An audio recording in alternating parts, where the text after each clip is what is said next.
דירה על כמה שנים. האמת היא שאני מכיר את הבנות פה בגיל בערך 38, בערך משהו כזה. בטח שהיה מבחן. לא נגלה לך, מה בחדנו? אבל אני רוצה להגיד שבמשך כל השנים האלה אנחנו התבגרנו כולנו, גידלנו ילדים, גידלנו אותם, התקופות השתנו, העדיפויות השתנו. אני זוכר את התקופה שהייתי מאמריקה, ואורן היה בקורס סיבוב, ואני נמלצתי לבוא כמו אבא אליו לקורס סיבוב. אני אזכור לך כל החיים.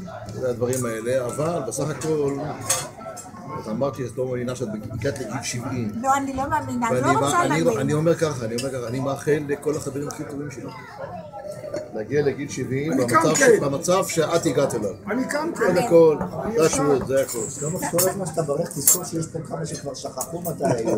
נכון. לא שכחו. אבל עכשיו, רגע, אבל עכשיו אני מדבר על שולה. אני רוצה לאחל לך בריאות טובה. תודה. הרבה נחת במשפחה. תודה. ומהילדים ומהנכדים ומכולם. ואני רוצה להגיד לך שלסיום, שאני יותר מגאה בך על ההתנהלות שלך בתקופה האחרונה שהייתי יום. ועל זה יישר כוח. לחיים לך. לחיים. אנו.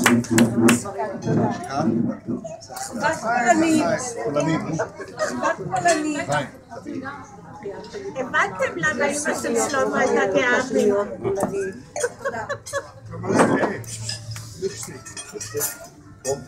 אין דבר, זה ממני, זה בסדר. אני לא הייתי מוחקת את זה. אני לא הייתי מוחקת את זה. אין דבר. על מה?